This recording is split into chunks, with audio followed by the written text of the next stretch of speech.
कक्षा 12 जीव विज्ञान। आज मैं यूनिट सेकंड वंशागति का मंडलीय आधार इस पर चर्चा करूंगी। इसमें मंडल के नियम आपको पढ़ने से पहले मंडल की जो शब्दावली थी वो क्या थी उस पर आज मैं चर्चा करूंगी। इसके बाद में मंडल के नियम पढ़ाऊंगी। आपके जो बोर्ड के एग्जाम होते हैं उनमें मंडल का एक नियम जरूर प्रत्येक बार परीक्षा में पूछा जाता है। यूनिट सेकंड वंशागति का मंडलीय आधार, मेंडेलियन बेसिस ऑफ इनहेरिटेंस। सबसे पहला आपका है आनुवंशिक लक्षण। आनुवंशिक लक्षण होते क्या हैं, इस पर शॉर्ट नोट पूछा जाता है। जीवों के वे सभी लक्षण जो एक पीढ़ी से दूसरी पीढ़ी में स्थानांतरित होते हैं या वंशागत होते हैं, आनुवंशिक लक्षण कहलाते हैं। इन लक्षणों का एक पीढ़ी से दूसरी पीढ़ी में स्थानांतरण वंशागति कहलाता है। कभी कभी प्रश्न आता है वंशागति क्या है या आनुवंशिक लक्षण क्या है। तो वंशागति, जब इन लक्षणों का स्थानांतरण एक पीढ़ी से दूसरी पीढ़ी में होता है तो इसको हम वंशागति के नाम से जानते हैं। और जीवों के वे सभी लक्षण जो एक पीढ़ी से दूसरी पीढ़ी में स्थानांतरित या ट्रांसफर होते हैं उनको हम आनुवंशिक लक्षण या वंशानुगत लक्षण कहते हैं। आगे विभिन्न लक्षणों की वंशागति का अध्ययन आनुवंशिकी के अंतर्गत करते हैं। आनुवंशिकी क्या है? एक विज्ञान है जिसके अंतर्गत हम विभिन्न प्रकार के जो समानताएं होती हैं जीवों में या असमानताएं होती हैं उनका अध्ययन करते हैं। तो जीव विज्ञान की वह शाखा जिसके अंतर्गत जीवों की आनुवंशिक समानताओं और विभिन्नताओं का अध्ययन किया जाता है आनुवंशिकी कहलाता है। ये इंपॉर्टेंट शॉर्ट नोट है और इस पर कई बार प्रश्न पूछा गया है। आगे आनुवंशिकी शब्द का सर्वप्रथम प्रयोग डब्ल्यू विल्सन 1905 ने किया था। एक नंबर का आपका बहुविकल्पी प्रश्न है तो इस पर भी आप ऐसा लिख लेंगे शॉर्ट नोट, और मैंने इसको अंडरलाइन दी है। तो ये इंपॉर्टेंट आपका प्रश्न हुआ कि आनुवंशिकी जो शब्द है इसका प्रयोग सर्वप्रथम किस वैज्ञानिक ने किया था। आगे आनुवंशिकी के आधारित सिद्धांतों की खोज ग्रेगर जॉन मेंडल ने की थी। तो आनुवंशिकी के जो आधारित सिद्धांत थे उनकी खोज जो थी मेंडल ने की थी। मेंडल का पूरा नाम है ग्रेगर जॉन मेंडल। इस कारण इन्हें आनुवंशिकी का जनक कहा जाता है। आपसे एक प्रश्न पूछा जाता है आनुवंशिकी का जनक किसे कहा जाता है, तो आपको टिक लगाना है, मेंडल को कहा जाता है। आगे अब मेंडल ने आनुवंशिकी की कुछ शब्दावली दी है जिसको हमें नियम पढ़ने से पहले जानना होगा, तभी हमें नियम अच्छे से समझ में आएंगे। आनुवंशिकी की शब्दावली, टर्मिनोलॉजी ऑफ जेनेटिक्स। आनुवंशिकी के अध्ययन में कुछ विशेष पारिभाषिक शब्दों का प्रयोग किया जाता है। कुछ प्रमुख पारिभाषिक शब्द निम्नलिखित हैं। इन पर शॉर्ट नोट आते हैं, मैं आगे आपको बताती हूँ कौन से इंपॉर्टेंट हैं ये। पहला जीन, मेंडल ने इसे कारक कहा। अब प्रश्न आता है मेंडल ने जीन को क्या कहा, तो मेंडल ने जीन को कारक कहा, तो इसको मैं अंडरलाइन देती हूँ। आगे जीन गुणसूत्र पर स्थित वह रचना है जो किसी आनुवंशिक लक्षण को एक पीढ़ी से दूसरी पीढ़ी में ट्रांसफर करती है। यह आनुवंशिक पदार्थ की क्रियात्मक इकाई है। जीन शब्द का सर्वप्रथम प्रयोग जॉनसन ने 1909 में किया था। तो जीन होते क्या हैं? गुणसूत्र पर स्थित ये संरचनाएं होती हैं जो आनुवंशिक लक्षण को एक पीढ़ी से दूसरी पीढ़ी में ट्रांसफर करने का कार्य करती हैं। और जीन शब्द का प्रयोग सर्वप्रथम जॉनसन ने 1919 में किया था। तो ये आपका बहुविकल्पी प्रश्न हुआ। अगली मेंडल की शब्दावली एलील। उन्होंने एलील किसको कहा? तुलनात्मक लक्षण वाले जीन जोड़ों को एलील कहते हैं। जैसे लंबा, तो लंबे का जब हम जीन या जोड़ी लेंगे तो कैपिटल टी, और बौने की जब हम जोड़ी लेंगे, क्योंकि जो गुणसूत्र होते हैं वो हमेशा जोड़ों में होते हैं, तो मेंडल ने भी ऐसे ही बताया है, बौने को हम स्मॉल टी लेंगे। ठीक है, तो तुलनात्मक लक्षण वाले जीन जोड़े को हम एलील कहते हैं। जोड़े को, ये देखो जोड़ा दिख रहा है एक पेयर, तो इस जोड़े को क्या कहा जाएगा? एलील कहा जाएगा। ऐसी को हम एलोलोफॉर्म भी कह सकते हैं, तो लंबा तथा बौना लक्षण आदि। अगला जीन प्रारूप और लक्षण प्रारूप, ये इंपॉर्टेंट है, ये दो डिफरेंस लिखने के लिए आते हैं। तो जीन प्रारूप को हम जीनोटाइप, और जीनोटाइप इस तरीके से हिंदी में लिखा हुआ आ सकता है जीनोटाइप, और जीनोटाइप और फिनोटाइप में अंतर लिखने के लिए आता है। जीनोटाइप में किसी जीव का जो आनुवंशिक संरचना होती है, ठीक है, तो उसके आनुवंशिक संगठन का ज्ञान होता है, उसे हम जीन प्रारूप कहते हैं। और लक्षण प्रारूप या दृश्य प्रारूप जिसको हम फिनोटाइप कहते हैं, ये जीवों के बाहरी लक्षण को दर्शाता है, जैसे रूप, रंग, लिंग, व्यवहार आदि। तो मेंडल ने क्या कहा जीन प्रारूप को? किसी जीव का आनुवंशिक संगठन होता है, कैपिटल टी स्मॉल टी जीव के जीन प्रारूप है। जो आंतरिक संरचना को प्रदर्शित करेगा उसको हम जीन प्रारूप या जीनोटाइप के नाम से जानेंगे। लक्षण प्रारूप या दृश्य प्रारूप इसको हम फिनोटाइप के नाम से जानेंगे। यह जीवों के लक्षण जैसे रूप, रंग, लिंग, व्यवहार को प्रदर्शित करता है। जब हमें जो लक्षण बाहर से दिखाई देते हैं उनको हम लक्षण प्रारूप या फिनोटाइप कह सकते हैं। अगला, ये इंपॉर्टेंट है आपके दोनों, जीन प्रारूप और लक्षण प्रारूप में डिफरेंस लिखने के लिए आता है। अब अगला है संकर। हाइब्रिड क्या है? जब तुलनात्मक लक्षणों वाले दो जनकों में क्रॉस कराया जाता है तो उत्पन्न संतति को हम संकर कहते हैं। जब हम दो प्लांट लेंगे, एक नर और एक मादा, और जब हम दोनों में क्रॉस कराएंगे, जैसे इस तरीके से मैंने एक लंबा पौधा लिया और एक बौना पौधा लिया, तो ये आपका नर पादप हो गया, लंबा नर पादप, ये हो गया आपका बौना मादा पादप। जब इन दोनों में हमने क्रॉस कराया तो जो संकर संतति प्राप्त होगी कैपिटल टी स्मॉल टी, ठीक है, तो इसको हम कहेंगे संकर। लंबे या बौने पौधे के बीच जब क्रॉस कराया जाता है तो उनसे उत्पन्न जो संतति होती है उसको हम संकर या हाइब्रिड के नाम से जानते हैं। आई होप आपको समझ में आया होगा। अब एग्जाम्पल जैसे शुद्ध लंबे तथा बौने पौधों के मध्य क्रॉस कराने पर, जैसा कि मैंने आपको ये समझाने का प्रयास किया है, संकर लंबे पौधे प्राप्त होते हैं। अगला है समयुग्मजी और विषमयुग्मजी। इन दोनों पे भी डिफरेंस लिखने के लिए आता है, ये भी इंपॉर्टेंट है। समयुग्मी को हम होमोजाइगस और विषमयुग्मी को हम हेटेरोजाइगस कहते हैं।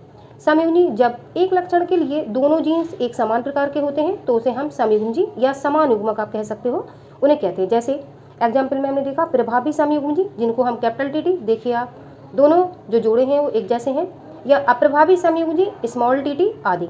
तो ये जो समान युग्मक हैं इनको हम समयुग्मजी कह सकते हैं। दूसरा है विषमयुग्मी हेटेरोजाइगस, जब एक लक्षण के लिए दोनों जीन्स असमान होते हैं तो उसे हम विषमयुग्मी कहते हैं, जैसे कैपिटल टी स्मॉल टी। अगला संकरण। संकरण क्या है? संकरण क्रॉस को कहते हैं। संकरण किन्हीं दो जीवों के मध्य वह क्रिया है जिसमें युग्मनजों का संलयन होता है। जब हम नर तथा मादा दो प्लांट लेते हैं, आपस में क्रॉस कराते हैं, तो इस क्रिया को हम संकरण या क्रॉस के नाम से जानते हैं। अब संकरण कई प्रकार का होता है। एक संकर संकरण, तो मेंडल ने कई सारे जोड़े लेकर क्रॉस कराने की कोशिश की है, जिसमें एक संकर संकरण, द्वि संकर संकरण और भी कई सारे उन्होंने लिए थे। तो पहले हम एक संकर संकरण पर चर्चा करते हैं। एक संकर संकरण जिसको हम कहेंगे मोनोहाइब्रिड क्रॉस, इसमें मेंडल ने एक जोड़ी लक्षणों को लेकर क्रॉस कराने का प्रयास किया था। ऐसे संकरण जिनमें केवल एक लक्षण लिया जाता है उसको हम एक संकर संकरण या मोनोहाइब्रिड क्रॉस कहते हैं। अगला द्विसंकर संकरण, तो आपको शब्द से ही समझ में आ रहा है, जिस संकरण में या क्रॉस में हम दो जोड़ी लक्षणों का अध्ययन करेंगे उसको हम द्विसंकर संकरण के नाम से जानते हैं। जैसे ऐसा संकरण जिनमें एक साथ दो लक्षण लिए जाए, तो मेंडल का जब स्वतंत्र अभिव्यंजन का नियम पढ़ेंगे तो मेंडल ने उसमें दो जोड़ी लक्षण लेके क्रॉस कराने का प्रयास किया था। तीसरा है व्युत्क्रम संक्रमण, जिसको हम रेसिप्रोकल क्रॉस कहते हैं। ऐसा संकरण जिनमें जनकों की अदला बदली की जाए। उदाहरण, किसी एक संकरण के लिए कोई पितृजनक दूसरे संकरण में मातृजनक की भूमिका में हो, तो ऐसे संकरण को हम व्युत्क्रम संकरण के नाम से जानते हैं। ये अभी तक नहीं पूछा गया है। अगला विपरीत संकरण, ये इंपॉर्टेंट है, ये कई बार पूछा गया है। विपरीत संकरण को हम बैक क्रॉस कहते हैं। संतति के संकरों का उनके जनकों से संकरण विपरीत संकरण कहलाता है। जैसे कोई संतति प्राप्त हुई, संतति जैसे कि ये डायग्राम से हम समझाते हैं आपको। जैसे कैपिटल आर लाल पुष्प, ये आप नर कह सकते हो उसको, और स्मॉल आर श्वेत पुष्प, इसको आप मादा कह सकते हो। जब दोनों में आपस में संकरण कराया गया तो कैपिटल आर स्मॉल आर, ये F1 पीढ़ी में जो संतति प्राप्त हुई इसको हम संकर कह सकते हैं। तो ये संकर लाल पौधे प्राप्त हुए। तो जब हम इस प्रकार के संकरण में जो हमें हाइब्रिड प्राप्त हुआ, इनका संकरण जब हम किसी जनक के साथ, अब जनक में लाल पुष्प के साथ करा दो जो कैपिटल आर है नर के साथ, या फिर जो श्वेत पुष्प में मादा है स्मॉल आर इसके साथ करा दो। जब इस प्रकार के हम संकरण में जो हाइब्रिड होता है उसका जब हम क्रॉस उसके जनकों से किसी के भी साथ करा देते हैं तो ऐसा संकरण बैक क्रॉस के नाम से जानता है। जैसे कि मटर के लाल व श्वेत पुष्प वाले पादपों के बीच दिखाया गया संकरण, जैसे कि मटर का पादप हम या तो लंबा ले सकते हैं तो कैपिटल टी लेंगे, और बोना लेंगे तो स्मॉल टी लेंगे, बट यहाँ पे लाल पुष्प श्वेत पुष्प से क्रॉस कराया गया है। तो लाल पुष्प को हम कैपिटल आर जो नर है आपका, और मादा पुष्प स्मॉल आर जिसको हम श्वेत पुष्प कहेंगे। जब आपस में दोनों में क्रॉस कराया जाएगा तो कैपिटल आर स्मॉल आर, इस संकर लाल पौधे प्राप्त होंगे। ये F1 पीढ़ी हुई, और इसको हम पेरेंट पीढ़ी कह सकते हैं, P1 पीढ़ी, और ये आपकी होगी F1 पीढ़ी। अब ये जो संकर प्राप्त हुए इनका किसी भी जनक के साथ जब हम क्रॉस कराते हैं तो कैपिटल आर स्मॉल आर, ये नर को माना हमने, और ये कैपिटल आर ये आपने नर ले लिया, जनक के किसी एक को ले लिया हमने जनक में से, या तो इसको मेल को ले सकते हैं या फिर फीमेल को ले सकते हैं, और संकर लाल पौधे संतति प्राप्त हुई उसको हमने रख लिया। तो ये अंडकोश का ये मादा और जनक ये लिया है ये नर, तो आपस में हमने क्रॉस कराया। तो इस तरीके से हम पुन्नेट चौखाना बनाएंगे, इसको हम चेकर बोर्ड भी कहते हैं। अब जो हमें अंडाणु प्राप्त हुए और शुक्राणु प्राप्त हुए वो हम इस तरीके से रख लेंगे। जो हमें अंडाणु प्राप्त हुए तो इस तरीके से ये मादा का चिन्ह हुआ जिसको हम अंड कोशिका कहेंगे, और इस तरीके के चिन्ह से अंड कोशिका को दर्शाते हैं। ये आपका नर के शुक्राणु हुए जैसा कि यहाँ लिया गया है, तो ये एरो आपका इस तरीके से ये शुक्राणु को दर्शाता है, या फिर परागकण आप कह सकते हो, परागकण।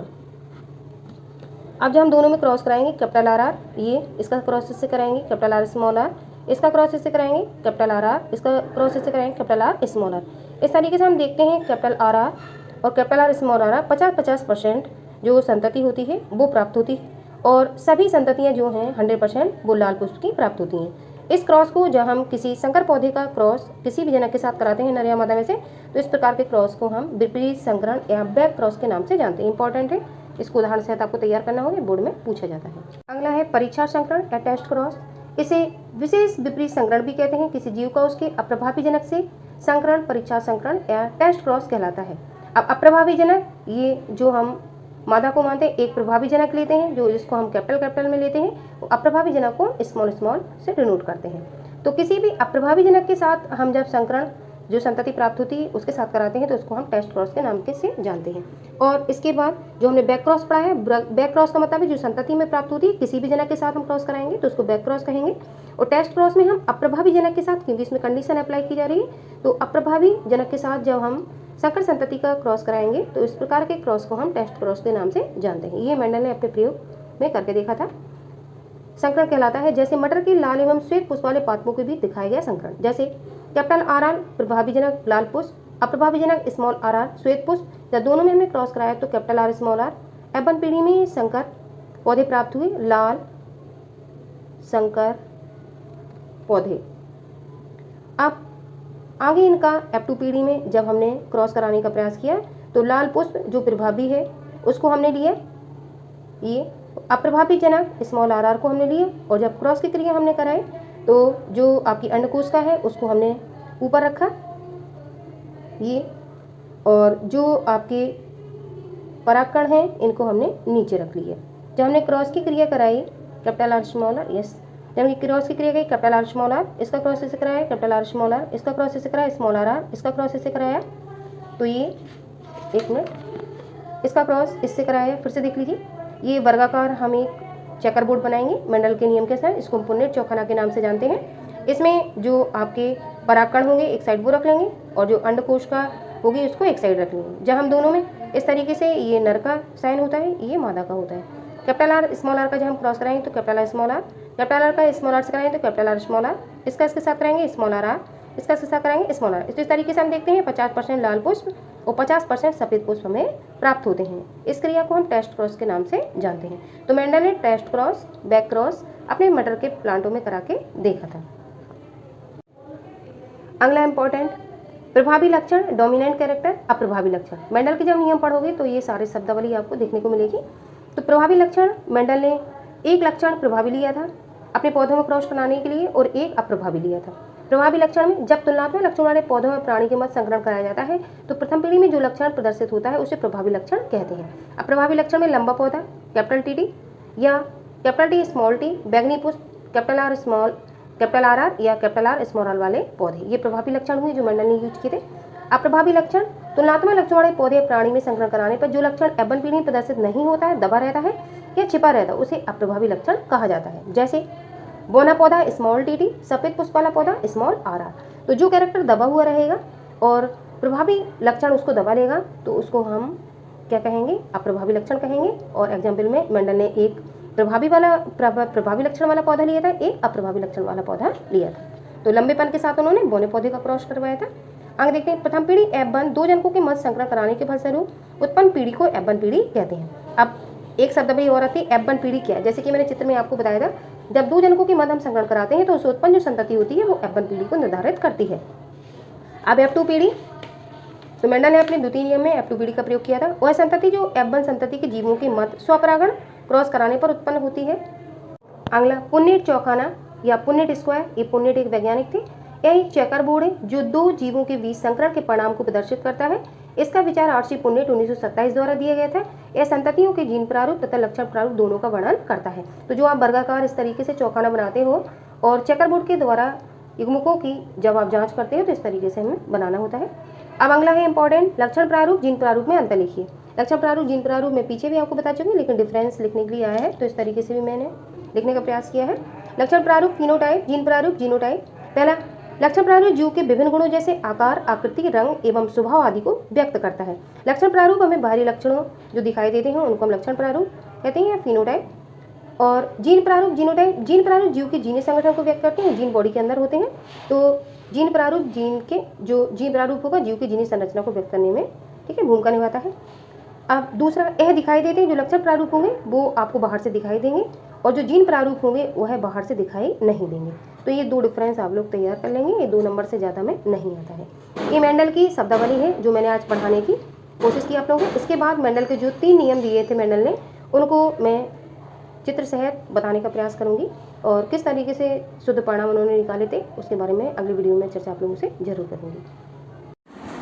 हेलो स्टूडेंट, आज मैं आप लोगों को 2024 में जो जीव विज्ञान का पेपर आया था उसमें मेंडल वाले लेसन से कितने सारे प्रश्न आए हुए थे उस पर चर्चा करूंगी। आइए देखते हैं। इस प्रश्न पत्र में मैंने जो वीडियो मेंडल वाले लेसन से डाला हुआ था उसमें दृश्य प्रारूप और जीन प्रारूप में विभेद कीजिए, ये 3 नंबर में पूछा गया प्रश्न था आप लोगों का। अगला प्रश्न, मेंडल द्वारा मटर के पौधे में अध्ययन किए गए 7 विपर्यासी विशेषज्ञों पर एक टिप्पणी लिखिए।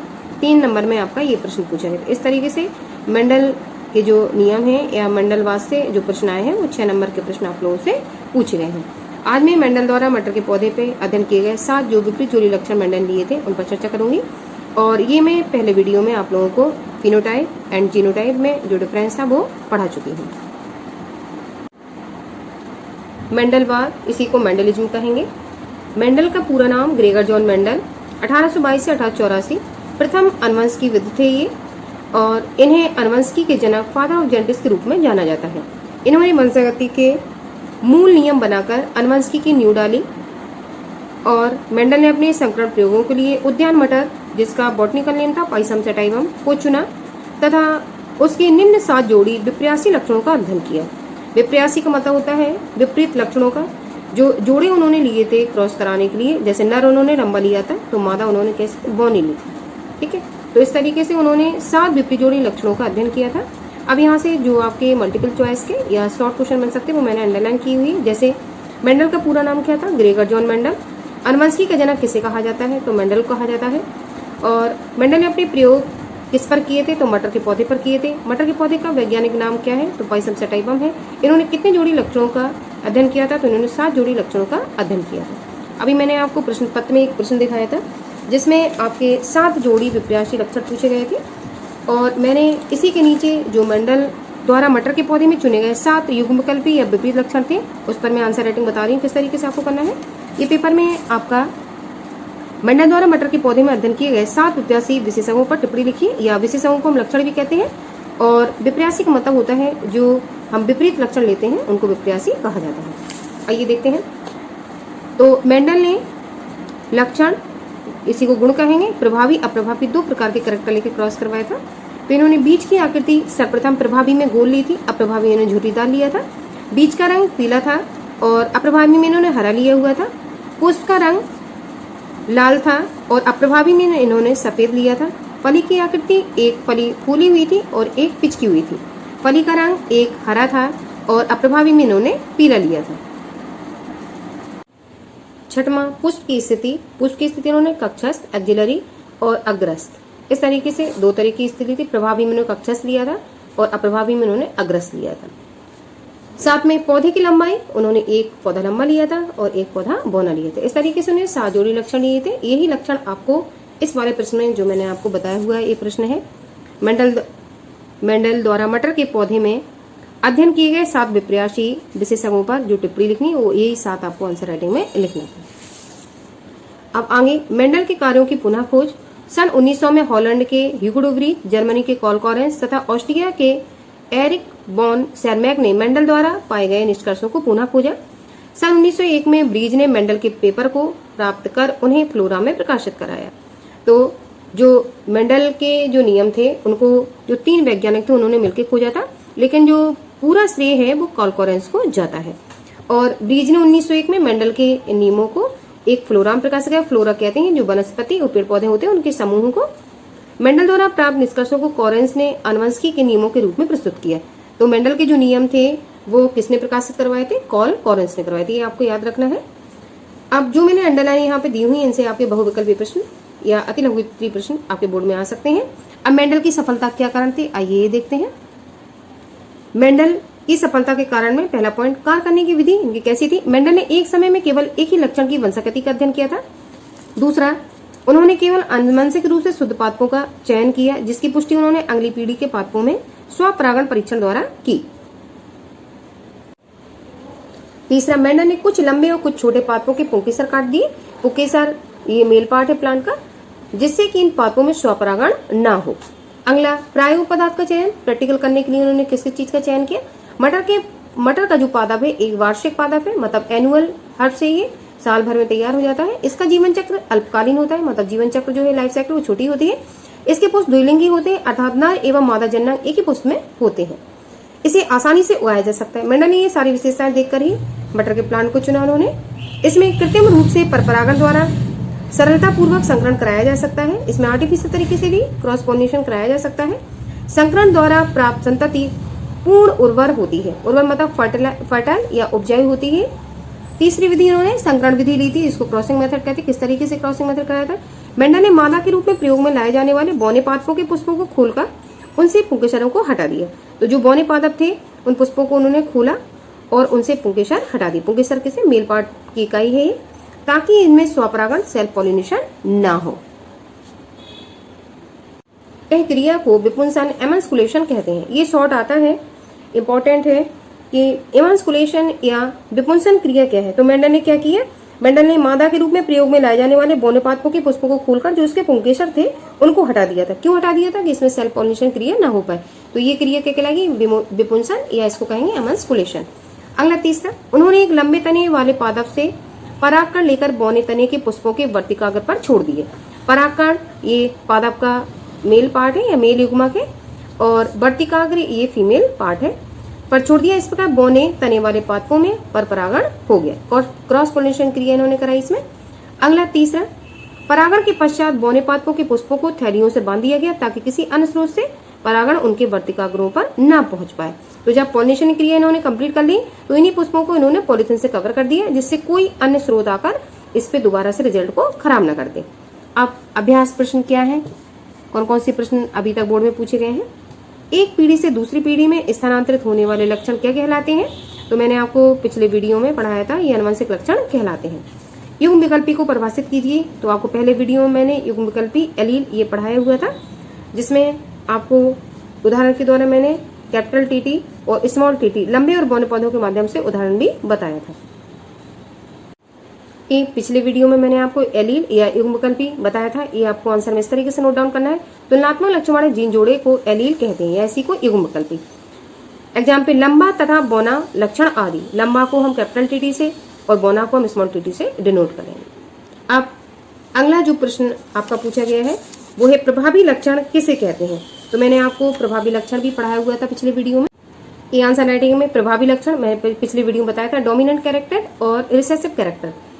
जब तुलनात्मक लक्षण वाले पौधों या प्राणी के मध्य संकरण कराया जाता है, तो प्रथम पीढ़ी में जो लक्षण प्रदर्शित होता है उसे प्रभावी लक्षण कहते हैं।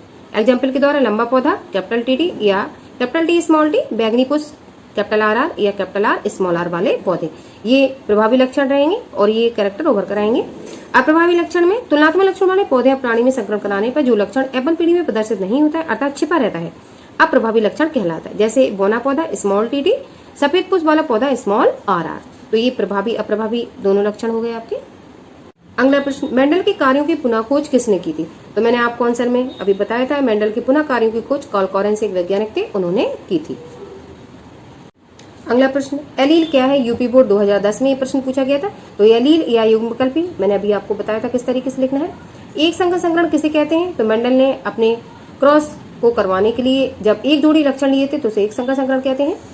द्विसंकर संकरण किसे कहते हैं। जब मेंडल ने 2 जोड़ी लक्षणों का अध्ययन किया था तब उसे द्विसंकर संकरण कहते हैं। इसमें मेंडल का तृतीय नियम फॉलो होता है और एक संकर संकरण में मेंडल के प्रथम और द्वितीय नियम फॉलो होते हैं। टेस्ट क्रॉस या बैक क्रॉस से आप क्या समझते हैं। यूपी बोर्ड 17 में प्रश्न पूछा गया था। तो टेस्ट क्रॉस और बैक क्रॉस में पिछले वीडियो में आपको डिटेल से पढ़ा चुकी हूँ। अगला, बैक क्रॉस विपरीत संकरण से आप क्या समझते हैं। यूपी बोर्ड 2014 में ये प्रश्न पूछा गया था। तो टेस्ट क्रॉस और बैक क्रॉस में आपको पिछले वीडियो में आपको देखोगे तो मैंने डिटेल से इसको बताया हुआ है और मैं अभी आप लोगों को दोबारा से इसको फिर से बता देती हूँ। तो टेस्ट क्रॉस ये मैं आपको समझा चुकी हूँ पिछली वीडियो में, फिर से देख लीजिए आप लोग। परीक्षा संकरण या टेस्ट क्रॉस, इसे विशिष्ट विपरीत संकरण भी कहते हैं। किसी जीव का उसके अप्रभावी जनक से संकरण परीक्षा संकरण कहलाता है। जैसे मटर के लाल एवं श्वेत पुष्प वाले पादपों को भी दिखाया गया निम्न संकरण। जब हम प्रभावी, एक कैरेक्टर प्रभावी लेंगे जिसको हम नर मानेंगे, एक हम अप्रभावी लेंगे जिसको मादा मानेंगे। तो प्रभावी लाल पुष्प कैपिटल RR से हम डिनोट करेंगे क्योंकि गुणसूत्र जो होते हैं हमेशा जोड़ों में होते हैं, और अप्रभावी को हम स्मॉल RR से डिनोट करेंगे। जब आपस में दोनों में क्रॉस कराया गया तो कैपिटल R स्मॉल और एबरपीडी में लाल संकर पौधे हमें प्राप्त हुए। जब इन लाल संकर पौधों का हम अप्रभावी जनक के साथ, अप्रभावी कौन था, ये मादा, अप्रभावी जनक के साथ क्रॉस कराते हैं तो हमें 50% लाल पुष्प प्राप्त होते हैं और 50% सफेद पुष्प प्राप्त होते हैं। तो ये क्रिया क्या कहलाती है आपकी, ये क्रिया परीक्षा संकरण या टेस्ट क्रॉस कहलाती है। अब जब हम जैसे ही परीक्षा संकरण है वैसा ही आपका बैक क्रॉस भी है। बैक क्रॉस में हम क्या करते हैं, कोई कंडीशन उसमें अप्लाई नहीं होती है। जो संकर पौधे प्राप्त होते हैं उनका किसी भी जनक के साथ या प्रभावी जनक के साथ या अप्रभावी जनक के साथ, किसी के भी साथ हम संकरण कराते हैं या क्रॉस कराते हैं तो उस क्रिया को हम बैक क्रॉस के नाम से जानते हैं। दोनों ही सेम है, बस आपको टेस्ट क्रॉस में कंडीशन अप्लाई की गई कि अप्रभावी जनक के साथ ही क्रॉस कराना है, जबकि बैक क्रॉस में कोई कंडीशन अप्लाई नहीं की गई है। तो इस तरीके से हम चेकर बोर्ड बना के, जो पुन्नेट ने ये चेकर बोर्ड दिया था चेक करने के लिए, तो ऊपर हम ये मादा के कैरेक्टर रखते हैं। ये हमने इस तरीके से गोल और प्लस का निशान बनाते हैं, ये फीमेल युग्मक को दर्शाता है, और इस तरीके से ये जो एरो बनाया गया है ये नर पार्ट को दर्शाता है। तो नर पार्ट हमने इस तरीके से कैपिटल R स्मॉल r लिख दिया, और जो अप्रभावी जनक था स्मॉल r है, तो मैंने इस तरीके से जब दोनों में क्रॉस कराया तो capital R small r, capital R small r, small r जब इसका क्रॉस कराया और फिर इसका क्रॉस कराया स्मॉल r। इस तरीके से ये 50% लाल पुष्प प्राप्त हुए और 50% सफेद पुष्प प्राप्त हुए, और इस क्रिया को हम क्या कहेंगे, इस क्रिया को हम टेस्ट क्रॉस के नाम से जानते हैं। अगला प्रश्न, बैक क्रॉस विपरीत संकरण से क्या तात्पर्य है। यूपी बोर्ड 2014 में ये प्रश्न पूछा गया था। तो बैक क्रॉस भी मैंने आपको समझाया था पिछली वीडियो में, फिर से देख लीजिए आप लोग। विपरीत संकरण या इसी को हम बैक क्रॉस कहेंगे। संतति के संकरों का उनके जनकों से संकरण विपरीत संकरण कहलाता है। जो दो संततियां हम प्रभावी अप्रभावी लेते हैं उनका जो संकर लाल पौधे प्राप्त होंगे उनका हम दोबारा से क्रॉस या तो ये नर के साथ करा देंगे प्रभावी के साथ, या हम अप्रभावी मादा के साथ करा देंगे। तो इस तरह की क्रिया को हम क्या कहेंगे, विपरीत क्रॉस कहेंगे। इस तरीके से चेकर बोर्ड बना के आप दर्शा सकते हैं इसको। अगला प्रश्न, मेंडल ने जिन लक्षणों की वंशागति का अध्ययन किया उनमें से 4 के नाम लिखिए। UP board 17। अभी आपका 3 नंबर जो प्रश्न आया था उसमें 7 जोड़ी लक्षण पूछे गए थे, इसमें केवल 4 जोड़ी पूछे गए। 2 नंबर का प्रश्न है। तो आंसर राइटिंग किस तरीके से करें। मेंडल ने जिन लक्षणों की वंशागति का अध्ययन किया वे निम्न प्रकार है। बीज का रंग, बीज का आकार, पुष्प का रंग और पुष्प की स्थिति। इस तरीके से 4 कैरेक्टर पूछे गए, 4 लिख दिए। अगला प्रश्न, मेंडल ने अपने प्रयोग के लिए कितने लक्षणों का चयन किया था। किन्हीं 2 लक्षणों के नाम लिखिए। 15, 12 और 9 में ये प्रश्न पूछा गया था। तो मेंडल ने अपने प्रयोग किस पे किए थे, ये मटर के पौधे पर किए थे। और किन्हीं 2 लक्षण को, तो 2 लक्षण आप इन्हीं में से लिख सकते हैं जो मैंने 7 लक्षण आज आपको बताए हुए हैं। आंसर राइटिंग किस तरीके से करेंगे। मेंडल का प्रयोग मटर के पादप पर था। उन्होंने अध्ययन हेतु पादप के 7 विपर्यास लक्षणों का चयन किया, जैसे पादप की लंबाई, बीज का रंग आदि। ये 2 कैरेक्टर हो गए। अब सर्वग्राही तथा सर्वदायी रुधिर वर्ग कौन कौन से हैं, इनके नाम लिखिए। यूपी बोर्ड 2014 में प्रश्न पूछा गया था। अथवा में एक प्रश्न और दिया, किस रुधिर वर्ग का मनुष्य सर्वग्राही होता है। ये डिटेल से ब्लड रिलेशन वाला ये जो टॉपिक है इसको मैं डिटेल से पिछले वीडियो में पढ़ा चुकी हूँ। आइए देखते हैं आंसर राइटिंग कैसे करनी है।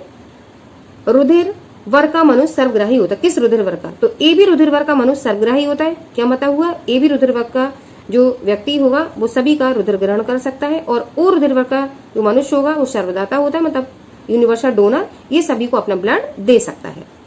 अगला प्रश्न जो 2 अंक में पूछे गए हैं, लघु उत्तरीय प्रश्न अंक 2, जीन की परिभाषा लिखिए। ये कहाँ पाए जाते हैं। यूपी बोर्ड 14 में प्रश्न पूछा गया था।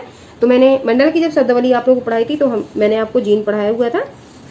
जीन देख लीजिए इस तरीके से। जीन की परिभाषा लिखने के लिए हम हेडिंग डालेंगे। मेंडल ने इसे कारक कहा, क्योंकि मेंडल ने जीन को क्या कहा था, कारक कहा था। जीन गुणसूत्र पर स्थित वह रचना है जो किसी अनुवंशिक लक्षण को एक पीढ़ी से दूसरी पीढ़ी में स्थानांतरित करते हैं। यह अनुवंशिक पदार्थ की क्रियात्मक इकाई भी है। जीन शब्द का सर्वप्रथम प्रयोग जॉनसन एक वैज्ञानिक थे, 1909 में उन्होंने किया था। तो इस तरीके से 2 नंबर में आपको इतना लिखना पड़ेगा कि जीन क्या है।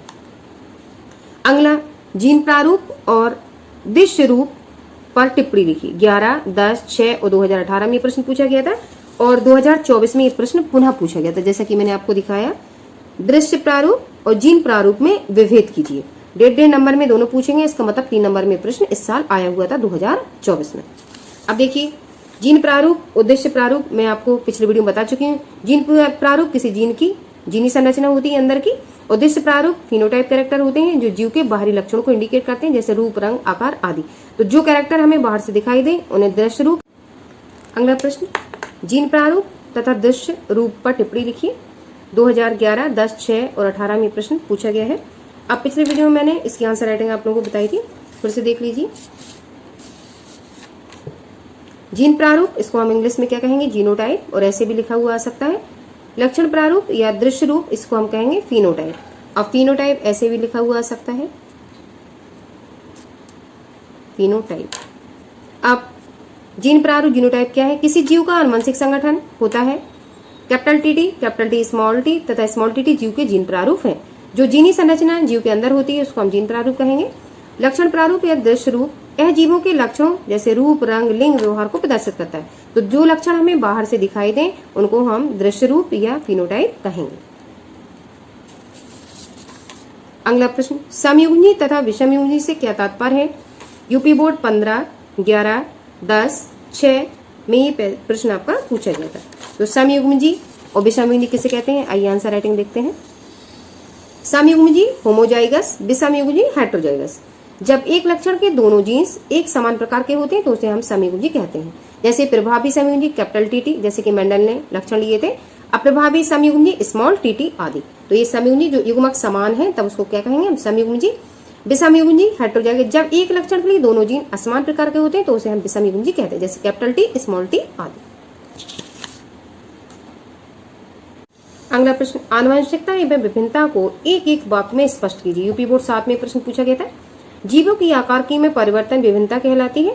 जीवों के जो आकार होगा उसमें जो परिवर्तन होगा आकार की में उसको विभिन्नता कहेंगे। आनुवंशिक लक्षणों के जनकों से संतति में पहुंचने की क्रिया को आनुवंशिकता कहते हैं। जो आनुवंशिक लक्षण होते हैं वो माता पिता से संतानों में पहुंचते हैं तो इस क्रिया को हम क्या, आनुवंशिकता कहते हैं, हेरिडिटी। अगला प्रश्न, वंशागति या आनुवंशिकता, हेरिडिटी तथा अनुवंशिकी जेनेटिक्स में अंतर स्पष्ट कीजिए। यूपी बोर्ड 17 में ये भी 2 नंबर में प्रश्न आपका पूछा गया था। अब डिफरेंस के लिए हम एक साइड आनुवंशिकता हेरिडिटी डालेंगे, दूसरी साइड अनुवंशिकी जेनेटिक्स डालेंगे।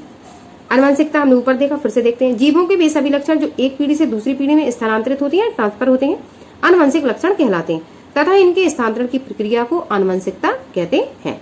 अब अनुवंशिकी क्या है, एक विज्ञान है। जैसे आप जीव विज्ञान पढ़ रहे हो वैसे अनुवंशिकी में हम जेनेटिक्स में ये विज्ञान की एक शाखा ही रहती है जिसमें हम जो वंशागति होती है उनके लक्षणों का अध्ययन करते हैं।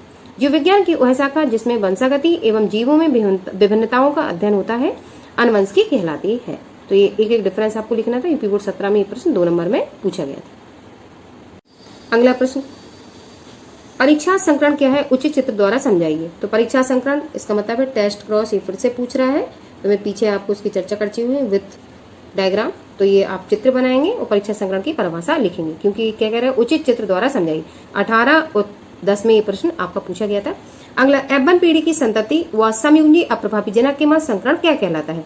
तो F1 पीढ़ी में जो हमें संकर पौधे प्राप्त होते हैं जैसे कि कैपिटल टी, स्मॉल टी प्राप्त हुआ, अब इनका अप्रभावी जनक के साथ जब हम संकरण कराते हैं तो निश्चित बात है हमने कैपिटल टी ये मेल माना होगा और मादा जो होगी स्मॉल टी मानी होगी। जब हम अप्रभावी जनक के साथ इसके साथ संकरण कराएंगे और कंडीशन अप्लाई हो रही है जिसको हम टेस्ट क्रॉस या परीक्षा संकरण कहेंगे। अगला, मेंडल की सफलता के क्या कारण थे, विस्तार पूर्वक समझाइए। तो मेंडल की सफलता के क्या कारण थे, मैंने अभी चर्चा की थी आपसे। मेंडल ने मटर के पौधे को चुना क्योंकि ये द्विलिंगी पुष्प है और इसमें नर और मादा दोनों कैरेक्टर प्रेजेंट होते हैं। ये अल्पकालीन होता है और ये पौधा वार्षिक होता है, जल्दी इसकी फसल तैयार हो जाती है और इसमें क्रॉस पॉलिनेशन भी आसानी से हम कर सकते हैं। तो मेंडल ने मटर के पौधे दिए थे, इस तरीके से उन्हें अपने प्रयोग में सफलता मिली और उन्होंने इसको विस्तार पूर्वक आपको समझाना है। तो मैंने आपको तीनों तरीके से किस तरीके से उन्हें प्रयोग किए थे मैंने विस्तार से पढ़ाया हुआ है। तो आपको 3 नंबर में मेंडल की सफलता के कारण जो मटर पर उन्होंने प्रयोग किए थे वो आपको लिखना है। जितनी भी मेंडल की शब्दावली में प्रश्न पूछे गए थे वो मैंने आपको आज बताने का प्रयास किया। अब अगली वीडियो में आपको मेंडल जो 3 नियम बताए हुए थे उन पर चर्चा करूंगी। तीनों नियम डिटेल से हम डायग्राम के सहज समझने का प्रयास करेंगे। हेलो स्टूडेंट, कक्षा 10th और 12th जिनको यूपी बोर्ड में इस साल एग्जाम देना है उसमें ये टॉपिक लगा हुआ है मेंडल्स लॉ ऑफ इनहेरिटेंस। तो आज मैं मेंडल ने जो 3 नियम दिए थे उन पर विस्तार से चर्चा करूंगी। इसके पहले मैं मेंडल से रिलेटेड कई सारे क्वेश्चन आप लोगों को डाल चुकी हूँ। आइए देखते हैं मेंडल्स लॉ में क्या है। मेंडल ने मटर के पौधों पर अपने प्रयोग द्वारा 3 नियमों का प्रतिपादन किया। तो आप ऑब्जेक्टिव क्वेश्चन के लिए ये क्वेश्चन तैयार रखेंगे कि मेंडल ने किस पौधे पर अपने प्रयोग किए थे, तो मटर के पौधे पे किए थे। मटर के पौधे का बॉटनिकल नेम क्या है, तो पैशम सटाइवम है, ये मैं बता चुकी हूँ पीछे। और उन्होंने कितने नियम दिए थे, तो 3 नियम उन्होंने दिए थे। मेंडल का पूरा नाम क्या था, तो ये ग्रेगर जॉन मेंडल का पूरा नाम था, ये मैं पीछे बता चुकी हूँ आप लोगों को। उनके नियमों को मेंडलवाद के नाम से जाना जाता है। अगर प्रश्न आपसे ऐसे पूछा जाए मेंडलवाद क्या है, तब भी आपको यही लिखना है। अब मेंडल के जो 3 नियम थे वो आपको नाम पता होने चाहिए। ऑब्जेक्टिव क्वेश्चन में ये प्रश्न आप लोगों से पूछा जा सकता है, और जो OMR शीट पे सर्कल फिल करने के लिए आता है उसमें आपको सही पता होना चाहिए। पहला है प्रभाविता का नियम, लॉ ऑफ डोमिनेंस। दूसरा है पृथक्करण का नियम, लॉ ऑफ सेग्रीगेशन। तीसरा स्वतंत्र अभ्युहन का नियम, लॉ ऑफ इंडिपेंडेंट असॉर्टमेंट। तो ये प्रथम और जो द्वितीय नियम है इसको हम मोनोहाइब्रिड क्रॉस कहते हैं या एक संकर संकरण। इन 2 नियमों में मेंडल ने एक जोड़ी लक्षणों का अध्ययन किया था, इसलिए इसको एक संकर संकरण कहा जाता है। तीसरा जो नियम था स्वतंत्र अभ्युहन का नियम, इसमें मेंडल ने 2 जोड़ी लक्षण लिए थे, इसलिए इसको डाइहाइब्रिड क्रॉस कहते हैं या द्विसंकर संकरण कहते हैं। आइए पहला नियम देखते हैं। प्रभाविता के नियम में उन्होंने क्या कहा था? पहला नियम प्रभाविता का नियम, लॉ ऑफ डोमिनेंस। जब परस्पर का मतलब है आपस में, विपरीत लक्षण वाले 2 शुद्ध जनकों के बीच संकरण कराया जाता है। संकरण या क्रॉस में पीछे शब्दावली मंडल की पढ़ा चुकी हूँ आप लोगों को। जो प्रथम पीढ़ी F1 में, तो मैं F1 पीढ़ी भी बताया था, F1 में दोनों में से केवल एक ही लक्षण प्रकट होता है। जो लक्षण F1 पीढ़ी में प्रकट होता है वह प्रभावी लक्षण, तथा जो प्रकट नहीं होता है या छिपा रहता है वह अप्रभावी लक्षण कहलाता है। तो मेंडल ने जब 2 जनकों के बीच क्रॉस कराया था, जिसमें 2 जनक उन्होंने अलग अलग वैरायटी के लिए थे, एक लंबा पौधा या एक बौना पौधा, दोनों को लेकर उन्होंने आपस में क्रॉस कराया था। तो प्रथम पीढ़ी में जब उन्होंने लक्षण देखे तो उन्होंने देखा कि जो लक्षण प्रकट हो रहा है वो प्रभावी लक्षण है और जो दबा हुआ है, छिपा हुआ है, वो अप्रभावी लक्षण है। अब उदाहरण के माध्यम से हम देखेंगे। उदाहरण, एक संकर क्रॉस में जब एक लंबे पादप का संकरण या क्रॉस बौने पादप से कराया जाता है तब F1 पीढ़ी में सभी लंबे पादप ही उत्पन्न होते हैं। यहाँ पे थोड़ा मिस्टेक लग गया, होते हैं। आगे आप क्रॉसिंग की क्रिया किस तरीके से कराई उन्होंने? एक जो लंबा पौधा था इस तरीके से और एक बौना पौधा था इस तरीके से। एक जो लंबा पौधा था उसको आप मेल और जो एक बौना पौधा था उसको आप फीमेल। ठीक है, समझ सकते हैं। अब ये जो पौधा था तो ये जनक या P1 पीढ़ी होगी, मतलब माता पिता। जनक या P1 पीढ़ी मैंने इसको लिखा, या इसी को इंग्लिश में पेरेंट पीढ़ी कहेंगे। एक मेंडल ने शुद्ध लंबा पौधा लिया था और एक उन्होंने शुद्ध बौना पौधा लिया था। होते हैं, ठीक है, क्रोमोसोम जो होते हैं वो जोड़ों में होते हैं।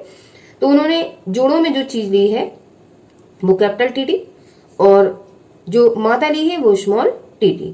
जब दोनों में उन्होंने क्रॉस कराया तो जो संकर पौधे हमें प्राप्त हुए पहली पीढ़ी में, ये वो लंबा पुष्प और संकर पौधे बने। ठीक है, तो प्रभावी जो लक्षण था वो लंबेपन का गुण इसमें आया, इसलिए इसको संकर पौधे कहा गया और ये लंबा पुष्प है। प्रभाविता दिखाने के लिए एक संकर क्रॉस। अब किस तरीके से? कैपिटल T स्मॉल t लंबा पुष्प संकर पौधे है। आइए देखते हैं। ये लंबा पुष्प और बौना पुष्प, इस तरीके से एरो लगाएंगे। ये नर को दर्शा रहा है और ये वाला जो एरो है नीचे प्लस लगा हुआ है ये मादा को डिनोट करेगा। ठीक है, तो नर को कैपिटल TT जैसा कि यहाँ माना हुआ है और जो बौना पौधा है उसको स्मॉल TT। इसको आप मादा कह सकते हैं और इसको आप नर कह सकते हैं। दोनों के युग्मक हमने इस तरीके से बाहर निकाले। ठीक है, और एक चेकर बोर्ड बनाया जो मेंडल ने बताया हुआ था। चेकर बोर्ड में नर के जो कैरेक्टर हैं वो हमने ऊपर लिख लिए, उस तरीके से निशान बना दिए, और जो मादा कैरेक्टर थे वो यहाँ इस साइड लिख लिए। तो कैपिटल TT ये नर के कैरेक्टर थे और स्मॉल TT ये मादा के कैरेक्टर थे।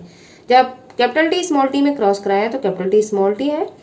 अब स्मॉल t कैपिटल T में क्रॉस कराया तो कैपिटल T स्मॉल t है। अब स्मॉल t कैपिटल T में क्रॉस कराया तो कैपिटल T स्मॉल t, इस तरीके से कैपिटल T स्मॉल t। तो चारों जो लक्षण दिखाई दिए या चारों जो रिजल्ट आए वो कैपिटल T स्मॉल t, जैसा कि मैंने इसमें बताया है, इस तरीके से आपको ये लक्षण प्राप्त हुए थे। तो मेंडल ने जब प्रथम नियम में संकरण कराया तो उन्होंने एक जोड़ी लक्षण लिए थे और नर और मादा में जब क्रॉस कराया तो प्रभाविता के नियम के अनुसार जो लक्षण प्रकट हुआ, ठीक है, तो जो लक्षण प्रकट हुआ वो लंबेपन का लक्षण प्रकट हुआ। ठीक है, क्योंकि पौधा संकर लंबा प्राप्त हुआ है तो इसको हम प्रभाविता का नियम कहेंगे। अब जो दूसरा नियम आप लोग देखोगे उसमें जो संकर पौधे प्राप्त हुए थे उनमें सेल्फ पॉलिनेशन की क्रिया कराई जाती है। दूसरा पृथक्करण का नियम या युग्मकों की शुद्धता का नियम। तो इसका दूसरा नाम क्या है? युग्मकों की शुद्धता का नियम, लॉ ऑफ सेग्रीगेशन और law of purity of gametes. आप परिभाषा देखेंगे, इस नियम के अनुसार एक आनुवंशिक लक्षण की विभिन्नताओं के कारण अधिक समय तक साथ साथ रहने पर भी शुद्ध बने रहते हैं। तो मेंडल ने क्या देखा कि जो आनुवंशिक लक्षण थे लेकिन उनमें विभिन्नताओं के जो कारक थे बहुत टाइम तक साथ भी रहते हैं, लेकिन वो जो कैरेक्टर आते हैं वो शुद्ध बने रहते हैं, जिसके फलस्वरूप युग्मकों में जाने वाले सभी कारक शुद्ध होते हैं। इसी कारण इस नियम को युग्मकों की शुद्धता का नियम या संकरों के विलयन का नियम भी कहा जाता है। आप उदाहरण के द्वारा देखेंगे, जब F1 पीढ़ी में प्राप्त संकर पौधों में स्वपरागण कराया जाता है सेल्फ पॉलिनेशन, तो दूसरी पीढ़ी F2 की संतानों में परस्पर विपरीत लक्षणों का एक निश्चित अनुपात में पृथक्करण हो जाता है। उपरोक्त संकरण नियम को निम्न चित्र द्वारा प्रदर्शित किया जा सकता है। तो जो हमने पहला नियम देखा था उसमें जो संकर पौधे प्राप्त हुए थे कैपिटल टी स्मॉल टी, वो कैसे पौधे थे, वो सारे लंबे संकर पौधे थे। फिर लंबे संकर पौधों में जब हम आपस में स्वपरागण क्रिया कराएंगे तो हमें किस तरीके से कैरेक्टर प्राप्त होते हैं, आइए चित्र के माध्यम से देखते हैं। शुद्ध लंबा, शुद्ध बौना, दो पौधे लिए मेंडल ने। जो द्वितीय नियम है उसमें इसको हमने P1 पीढ़ी नाम दिया, और शुद्ध लंबे पौधों को इससे दर्शाया था कैपिटल टी से, शुद्ध बौने पौधे को स्मॉल टी से। जब दोनों में क्रॉस कराया था तो F1 पीढ़ी में कैपिटल टी स्मॉल टी संकर लंबे पौधे प्राप्त हुए। इतना तो ये पहला नियम से है यहाँ तक, ठीक है। फिर द्वितीय नियम में उन्होंने क्या किया, ये जो character capital T small T संकर लंबा पौधा प्राप्त हुआ, तो उन्होंने सोचा कि चलो FT पीढ़ी निकाल के देखते हैं कैसे लक्षणों में प्राप्त होते हैं। तो उन्होंने ये जो संकर पौधे प्राप्त हुए थे इनका आपस में क्रॉस कराया, तो इसे हम स्वपरागण कहेंगे, ठीक है। और इसको हम क्या नाम दे देंगे, P2 पीढ़ी। जब आपस में हम क्रॉस की क्रिया कराएंगे तो कैपिटल टी स्मॉल टी, एक को हम नर कह सकते हैं और इस वाले को हम मादा कह सकते हैं। आप युग्मक हमने अलग अलग कर लिए, कैपिटल टी स्मॉल टी, और ये निशान लगा दिया, ठीक है, स्वपरागण का है, सेल्फ पॉलिनेशन का। कैपिटल टी स्मॉल टी, तो कैपिटल टी स्मॉल टी ये निकाले जो क्या है वो युग्मक है। अब F2 पीढ़ी में हमने एक चेकर बोर्ड बनाया। चेकर बोर्ड में ऊपर की ओर हमने नर के जो कैरेक्टर है, ये साइन मैंने आपको मेल का बताया और ये साइन मैंने आपको फीमेल का बताया। तो ऊपर मेल के कैरेक्टर रखे हमने और नीचे हमने फीमेल के कैरेक्टर रखे। जब हमने दोनों में क्रॉस कराया तो कैपिटल टी, इसका क्रॉस इसके साथ कराया तो कैपिटल टी स्मॉल टी, इसका क्रॉस इसके साथ कराया कैपिटल टी स्मॉल टी, इसके साथ इसका क्रॉस कराया स्मॉल टी। अब ऊपर जो कैरेक्टर माने हुए थे इस तरीके से, कैपिटल टी क्या है, शुद्ध लंबा, कैपिटल टी स्मॉल टी क्या है, संकर लंबा। फिर ये भी कैपिटल टी स्मॉल टी क्या है, संकर लंबा। और ये स्मॉल टी क्या है, शुद्ध बौना। ये तो ये कैरेक्टर हमने माने हुए थे तो वही हमने नोट कर दिया है, शुद्ध लंबे, संकर लंबे और शुद्ध बौने। इस तरीके से हम देखेंगे शुद्ध लंबे जो पौधे हैं वो 1 मिला, संकर लंबे थे वो 2 मिले और शुद्ध बौने थे वो 1 मिला हमें। अगर हम लंबे लंबे पौधे देखें तो हम देखो लंबा लंबा लंबा 3 पौधे प्राप्त हुए। तो इसमें मेंडल ने जीनोटाइप और फिनोटाइप दोनों अनुपात निकाल के देखे थे। जब हम लक्षण प्रारूप या फिनोटाइप में अनुपात देखते हैं तो हम बाहरी कैरेक्टर देखने का प्रयास करते हैं। अब जब जीनोटाइप अनुपात हम देखते हैं, जीन प्रारूप अनुपात देखते हैं, मैंने आपको मेंडल की जो शब्दावली थी उसमें पढ़ाया था। तो जीन प्रारूप का जो अनुपात देखते हैं तो अंदर जो हमें लक्षण दिखाई देते हैं उनको हम पृथक पृथक करके लिख लेते हैं। तो आइए देखते हैं लक्षण प्रारूप अनुपात। तो लंबे पौधे हमें कितने दिखाई देंगे, 1 2 3। तो देखो लंबे पौधे मैंने लिखा हुआ 3 प्राप्त हुए, ठीक है। और बौने पौधे हम देखेंगे कितने प्राप्त हुए, तो बौना पौधा में 1 प्राप्त हुआ। इस तरीके से जो अनुपात आया फिनोटाइप अनुपात, मेंडल के द्वितीय नियम कितना आया, 3:1। ये आपको याद रखना है, 1 नंबर में प्रश्न पूछा जाता है। दूसरा जीनोटाइप अनुपात में हम देखेंगे, जीनोटाइप में हम अलग अलग देखेंगे और ये बॉडी के अंदर रहेंगे, जो लक्षण हमें बाहर से दिखाई नहीं देते हैं। तो जीनोटाइप अनुपात देखेंगे, शुद्ध लंबा हमें कितना मिला, 1 मिला। संकर लंबे हमें कितने मिले पौधे, 2 मिले। संकर लंबा 2 पौधे मिले हमें, ऐसे डाल सकते हैं हम 1 2 3 और 4। तो ये 2 और 3 ये 2 तरीके के प्लांट हमें मिले। और शुद्ध बोना हमें कितना मिला, 1 पौधा मिला। तो इस तरीके से जब अनुपात हम देखेंगे तो 1:2:1, वही मैंने यहाँ लिखा हुआ है। तो हमें जीनोटाइप या जीन प्रारूप अनुपात में जो मेंडल का द्वितीय नियम था उसमें कितने प्लांट मिले, 1:2:1। तो ये आपको दोनों अनुपात याद रखने हैं। फिनोटाइप अनुपात में कितना आया प्लांटों का, 3:1। और जीनोटाइप अनुपात में प्लांटों का जो अनुपात आया 1:2:1 आया। तो इस तरीके से मेंडल के पृथक्करण के नियम का सरल रेखीय प्रदर्शन, ये मैंने आपको प्रथम और द्वितीय नियम मेंडल के दोनों समझाए हैं। अब एक नियम उनका जो तृतीय नियम है वो रह गया है, जिसमें उन्होंने 2 जोड़ी लक्षण लेके क्रॉस कराया था। तो मेंडल के प्रथम और द्वितीय नियम में आपने देखा कि 1 जोड़ी लक्षणों का उन्होंने क्रॉस कराया था, इसलिए इसको हम इस नियम को एक संकर संकरण कहते हैं। और जब मेंडल का तृतीय नियम में पढ़ाऊंगी तो उसको क्या कहेंगे, द्विशंकर संकरण, जिसमें मेंडल ने दो जोड़ी लक्षणों को आपस में क्रॉस करा के देखा था। हेलो स्टूडेंट, कक्षा 10th और 12th के स्टूडेंट, ये मेंडल का जो नियम है वो आपके 10th वाले क्लास में और 12th वाले क्लास में दोनों में टॉपिक लगा हुआ है। तो आइए तीसरा नियम देखते हैं मेंडल ने क्या दिया था। मेंडल का जो तीसरा नियम था, मेंडल का स्वतंत्र अभिवन का नियम, इसी को हम द्विशंकर संकरण या डाई हाइब्रिड क्रॉस के नाम से जानते हैं। तो मेंडल ने इसमें दो जोड़ी लक्षणों का अध्ययन किया था एक साथ। आइए देखते हैं नियम में। मेंडल का तीसरा नियम द्विशंकर संकरण पर आधारित है। इसमें पौधों के दो जोड़ी लक्षणों का एक साथ अध्ययन किया जाता है। जब एक साथ दो जोड़ी लक्षणों का अध्ययन किया जाता है तो इसे हम द्विशंकर संकरण कहते हैं। और मेंडल के तृतीय नियम में इन्होंने दो जोड़ी लक्षण लिए थे और प्रथम और द्वितीय जो नियम थे उनमें एक एक जोड़ी लक्षण लिए थे, जिसको मैं पीछे वीडियो में आप लोगों को पढ़ा चुकी हूँ। आगे, जब दो या दो से अधिक युग्मकों के लिए दो जोड़ी विपरीत प्रभावी लक्षणों वाले पौधों के बीच क्रॉस कराया जाता है तो इन कारकों का पृथक्करण स्वतंत्र रूप से होता है तथा ये स्वतंत्र रूप से पृथक होकर जनकों के किसी भी लक्षण के साथ संयोग बना सकते हैं। आप आगे उदाहरण में देखेंगे। जब एक पीले व गोल बीज वाले शुद्ध मटर के पौधे का संकरण शुद्ध हरे व झुर्रीदार मटर के पौधे से कराया जाता है तो निम्न प्रकार के परिणाम प्राप्त होते हैं। अब इसको रेखा चित्र बनाकर हमें समझाना होगा। जो पुन्नेट चौखाना होता है उसमें इनके लक्षण को लिखते हैं। आइए देखते हैं। मेंडल की स्वतंत्र अभिवन के नियम का सरल रेखीय प्रदर्शन। P1 पीढ़ी में हम पीला और गोल इस तरीके का प्लांट लेंगे और दूसरा प्लांट जो मादा होगी हरा और झुर्रीदार लेंगे। तो दो जोड़ी लक्षण हुए। पीले को हम बाई बाई और गोल को हम आर आर कैपिटल इस तरीके से शब्दावली लेंगे जो कि मेंडल ने बताई हुई है, और हरे को स्मॉल बाई बाई से और झुर्रीदार को स्मॉल आर आर से हम नोट करेंगे। आगे जब इन दोनों का क्रॉस आपस में कराएंगे तो F1 पीढ़ी में capital Y small Y capital R small R, ये सभी पीले व गोल संकर पौधे हमें प्राप्त होंगे। ठीक है, संकर पौधे होने कहते हैं जो उच्च क्वालिटी का या जो पीला और गोल पौधा लिया हमने वो नर, और मादा जो हरा और झुर्रीदार जो मादा है उसके दोनों के मिक्स कैरेक्टर जब आते हैं तो उसको हम संकर प्लांट या हाइब्रिड प्लांट कहते हैं। तो इस तरीके से सभी पीले व गोल मेंडल के प्रथम नियम के अनुसार हमें इस तरीके के पौधे प्राप्त होंगे।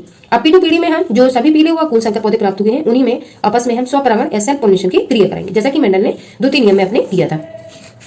अब जब हम दोनों में स्वपरागण कराएंगे तो युग्मक निकालने पड़ेंगे पहले हमें। तो युग्मक जब हम निकालेंगे तो युग्मकों का जब हम इसका काम इससे कराएंगे तो कैपिटल वाई कैपिटल आर, फिर हम इसका कार्य इससे करेंगे कैपिटल वाई स्मॉल आर, फिर इसका कार्य हम इससे करेंगे स्मॉल बाई कैपिटल आर, फिर इसका काम हम इससे करेंगे स्मॉल बाई स्मॉल आर। तो इस तरीके से हमें नर युग्मक निकालने होंगे। अब इसी तरीके से मादा युग्मक भी, क्योंकि सेम है स्वपरागण कराया है तो नर युग्मक हमें ये प्राप्त हुए तो मादा युग्मक भी हमें यही प्राप्त होंगे। तो इस तरीके से नर युग्मक हमने लिख ली। ये जो साइन है वो नर युग्मक को दर्शा रहा है और ये वाला साइन ये मादा युग्मकों को दर्शा रहा है। तो इस तरीके से हमने एक वर्गाकार पुन्नेट चौखाना बना लिया जो आरसी पुन्नेट ने चौखाना दिया था। अब हम इन दोनों में युग्मकों में ठीक है क्रिया कराएंगे तो कैपिटल वाई कैपिटल आर इस तरीके से दोनों में जब क्रिया कराई तो इस तरीके से अब कैपिटल वाई को हमने ऊपर क्या माना पीला और कैपिटल आर को क्या माना गोल। इस तरीके से हम इस ब्रैकेट में लिखते जाएंगे पीला व गोल। फिर इसका कार्य हम इससे कराएंगे capital Y capital R small R, फिर कैपिटल वाई को हमने क्या माना पीला और मेंडल के प्रथम नियम के अनुसार ये कैसे प्राप्त हुए गोल। ठीक है, तो हम क्या लिख देंगे पीला व गोल। फिर इसका कार्य हम इससे कराएंगे capital Y small Y capital R. तो कैपिटल वाई स्मॉल वाई क्या होगा पीला और आर आर क्या होगा गोल। फिर इसका कार्य हम इससे कराएंगे capital Y small Y capital R small R. Capital Y small R क्या होगा पीला और कैपिटल आर स्मॉल आर क्या होगा गोल। अब इस मादा युग्मक का कार्य हम इससे करेंगे capital Y capital R small R. Capital Y फिर से क्या हो जाएगा पीला और कैपिटल आर स्मॉल आर क्या हो जाएगा गोल। फिर इसका कार्य हम इससे कराएंगे capital Y small R. Capital Y क्या हो जाएगा पीला और स्मॉल आर को देखिए हमने क्या माना हुआ है यहाँ पे झुर्रीदार, तो हम इसमें क्या लिख देंगे पीले के साथ हमें क्या मिला झुर्रीदार। फिर इसका कार्य हम इससे कराएंगे capital Y small Y capital R small R. Capital Y small R फिर पीला और कैपिटल आर स्मॉल आर फिर गोल। इसका कार्य फिर हम इसके साथ कराएंगे कैपिटल वाई स्मॉल आर। फिर क्या मिलेगा पीला और स्मॉल आर क्या मिलेगा झुर्रीदार। फिर इसका का इस मादा युग्मक का कार्य हम इस नर युग्मक से कराएंगे तो क्या मिलेगा capital Y small Y capital R, तो पीला व आर आर से गोल।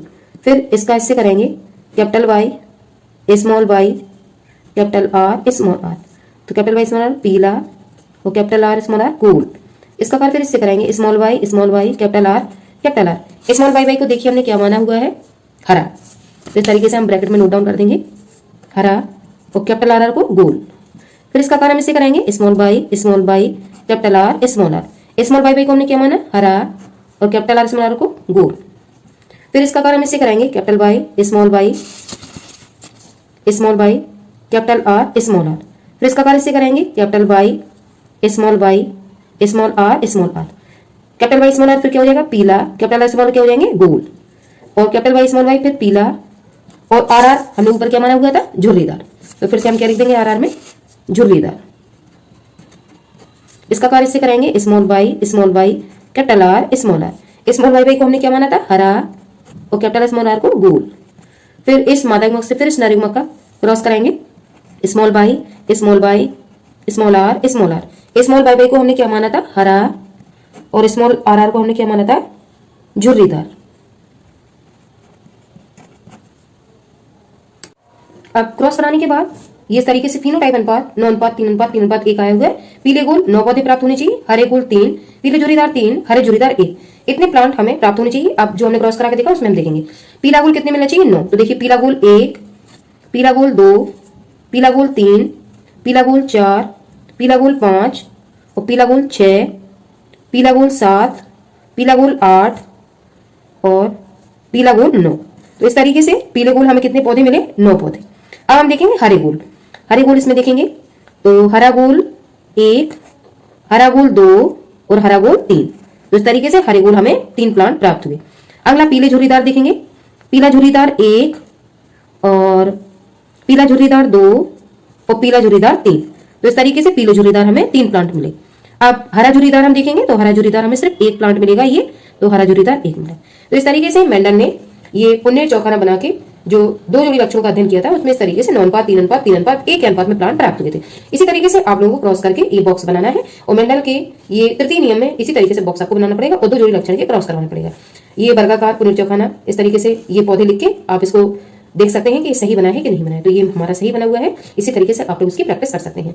युग्मक निकाल के आप इस वाले रो में नर युग्मक रखेंगे और इस वाले रो में आप लोग मादा युग्मक रखेंगे। अब दोनों में ठीक है, नर युग्मक मादा युग्मक में मिलान करवाते जाएंगे और इस तरीके से ये लक्षण लिखते जाएंगे। आगे देखते हैं। आगे उपरोक्त से स्पष्ट है कि 4 प्रकार के बीजों में जो F2 पीढ़ी में प्राप्त होते हैं क्रमशः 2 नए संयोग पीला झुर्रीदार व हरा गोल भी प्राप्त होते हैं। जबकि हमने जो कैरेक्टर माने हुए थे या लिए हुए थे उसमें हमने पीला गोल लिया था और हरा झुर्रीदार लिया था, लेकिन पीले के साथ झुर्रीदार एक नया लक्षण मिला और पीले के साथ हमने गोल लिया था तो हरा गोल भी हमें मिला। तो इस तरीके से F2 पीढ़ी में 2 नए लक्षण हमें दिखाई दिए। अतः स्पष्ट है कि F1 पीढ़ी में अलग अलग लक्षणों के प्रभाव पृथक हो गए तथा F2 पीढ़ी में स्वतंत्र रूप से संयुक्त होकर प्रकट हुए। इसी कारण झुर्रीदार बीजों के साथ पीला रंग और गोल बीजों के साथ हरा रंग भी प्रकट हुआ है। इससे स्पष्ट होता है कि लक्षणों का पृथक्करण स्वतंत्र रूप से होता है और एक लक्षण की वंशागति दूसरे को प्रभावित नहीं करती है। तो मेंडल ने अलग अलग 7 पीढ़ियों तक इसी तरीके से क्रॉस करके उन्होंने देखा और अपने 3 नियम उन्होंने दिए जो कि उन्होंने प्रैक्टिकल के द्वारा सिद्ध भी करके दिखाए हैं। अब मेंडल ने जो नियम दिए थे उनके नियमों के जो विचलन होते हैं अपवाद है। पॉल कॉरेंस एक वैज्ञानिक थे, उन्होंने आगे जाके सिद्ध किया कि मेंडल ने जो नियम दिए थे वो 100% सही सिद्ध नहीं होते हैं। तो इस नियम को आगे बढ़ाते हुए पॉल कॉरेंस ने 2 अपवाद दिए नियमों के, जिसमें अपूर्ण प्रभाविता आपको पढ़ना है, इनकम्प्लीट डोमिनेंस, और दूसरा पढ़ना है संप्रभाविता। अगले वीडियो लेक्चर में मैं इन दोनों को कवर करूंगी और आप लोगों को विद डायग्राम इसको समझाने का प्रयास करूंगी। तो मेंडल का जो 3rd लॉ है उसको आप क्रॉस करके इसको बनाने का प्रयास करेंगे। और मेंडल्स लॉ इस बार भी बोर्ड की परीक्षा में ये 5 नंबर में प्रश्न आया हुआ था। हो सकता है इस साल भी आपको मेंडल के नियम से हाई स्कूल और 12th के विद्यार्थियों को ये प्रश्न जरूर मिले। ये कक्षा 12th में तो शॉर्ट में भी आता है, लॉन्ग में भी आता है, लेकिन हाई स्कूल में ये लॉन्ग में ही पूछा जाता है 6 नंबर में। तो इस तरीके से दोनों विद्यार्थियों के लिए ये टॉपिक इंपॉर्टेंट है, तो इसलिए आप इसको तैयार जरूर करें।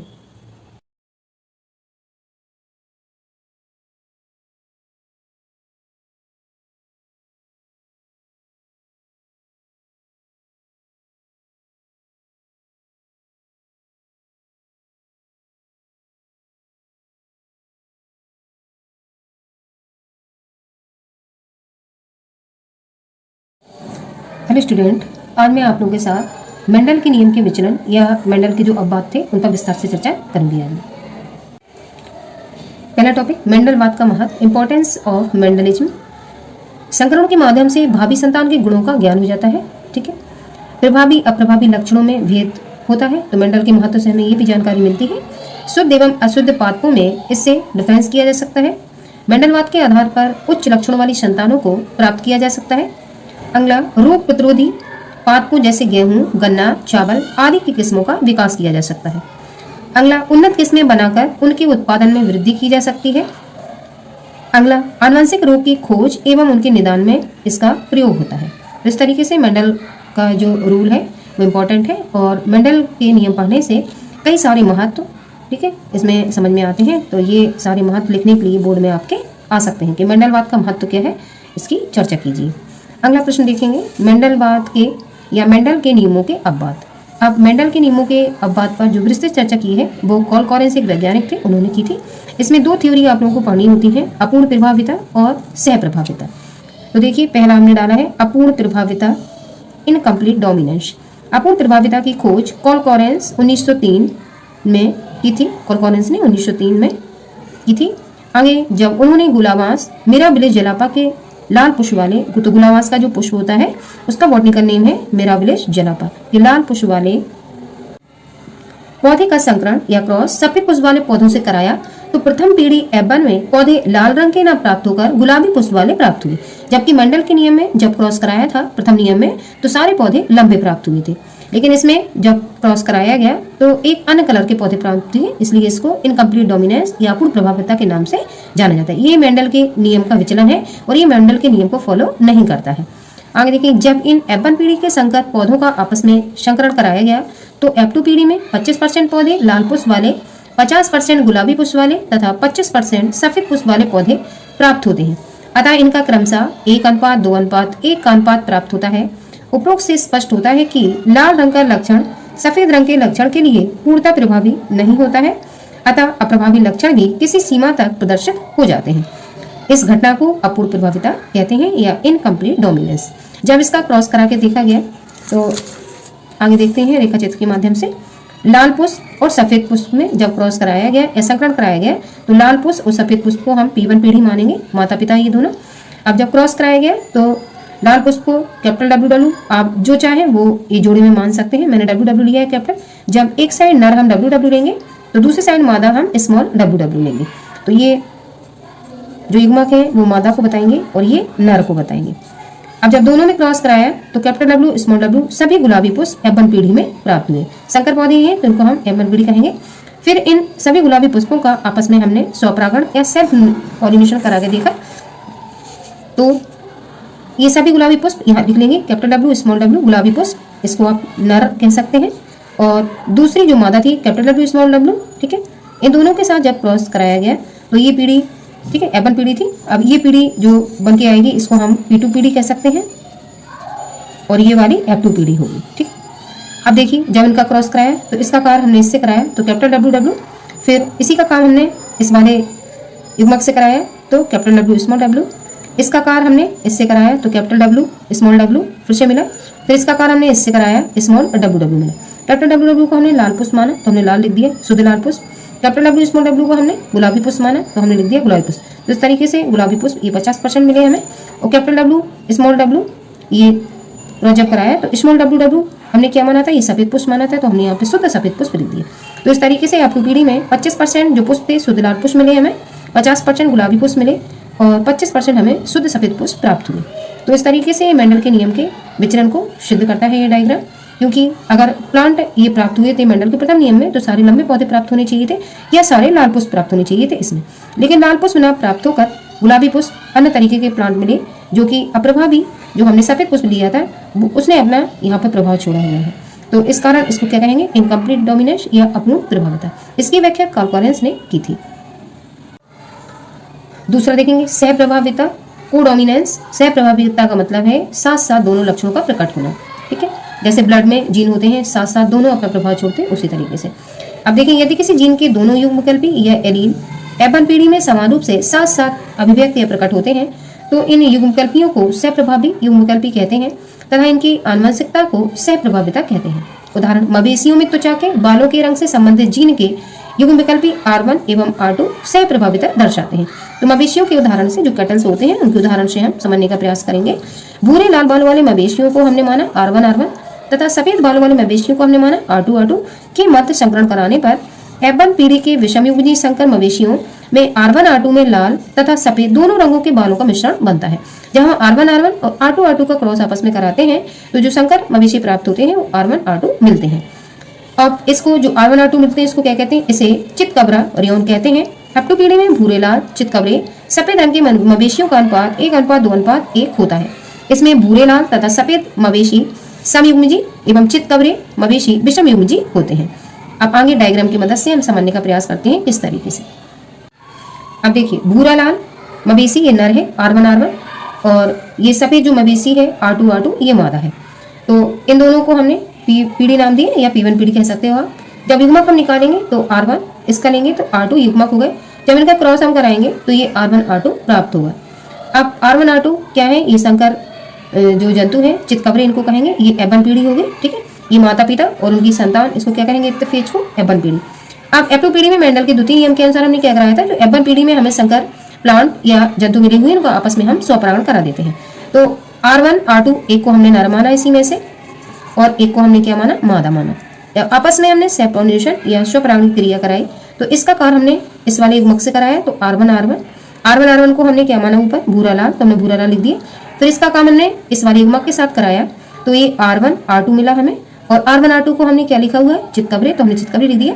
फिर इसका काम हमने इसके साथ कराया, तो R1 R2 फिर से हमें प्राप्त होगा। तो इस तरीके से R1 R2 चितकबरे हमने माना, और चितकबरे कितने प्राप्त हुए, 50%। तो हमने 50% यहाँ पे ये लिख दिया, या 2 अनुपात आप कह सकते हो, ये दो अनुपात में प्राप्त हुए।